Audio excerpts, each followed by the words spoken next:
प्रयागराजमध्ये आयोजित करण्यात आलेल्या महाकुंभ मेळाव्यामध्ये मोठी दुर्घटना घडली। या ठिकाणी झालेल्या चेंगराचेंगरी दरम्यान 10 भाविकांचा मृत्यू झालाय तर अनेक जण जखमी झाले।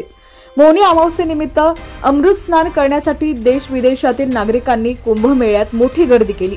या ठिकाणी कडक सुरक्षा व्यवस्था करण्यात आलेली आहे। असं असताना देखील संगम घाटावर चेंगराचेंगरी झाली। या घटनेनंतर एकच गोंधळ उडाला आणि भाविकांची पळापळ झाली। सर्वजण आपला जीव वाचवण्यासाठी सैरावेरा पळत होते।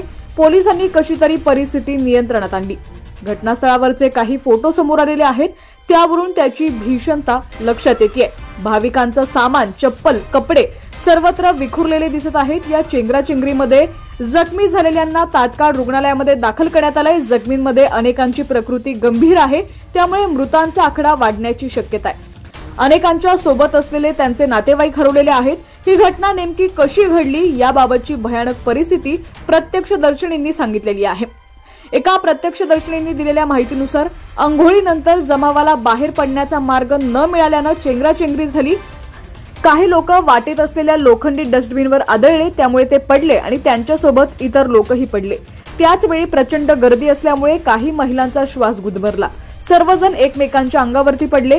गर्दी एवढी होती की सर्वजण ढकलले जात होते, त्यामुळे काही वेळातच बॅरिगेटिंग तुटून चेंगराचेंगरी झाली।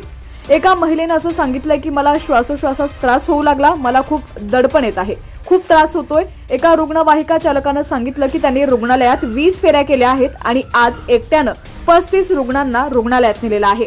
चेंगराचेंगरीमध्ये अडकलेल्या एका व्यक्तीने सांगितलंय की चेंगराचेंगरी झाली तेव्हा मीही तिथं होतो। अंघोळीनंतर कुठं जायचं हे गर्दीला समजलं नाही। ठिकठिकाणी ठेवलेले लोखंडी डस्टबिन ही भाविकांना दिसत नव्हते, त्यामुळे अनेक जण पडून त्यांच्यासोबत असलेल्या बॅगा आणि इतर सामान इकडे तिकडे पडले गेले। मी स्वतः पडलो आणि माझ्या पायाला दुखापत झाली। माझे आई वडीलही खाली पडले, ज्यांना मी मदत केली। गर्दीतील काही तरुण घाबरून एकमेकांना धक्काबुक्की करू लागले, त्यामुळे देखील चेंगराचेंगरी झाली।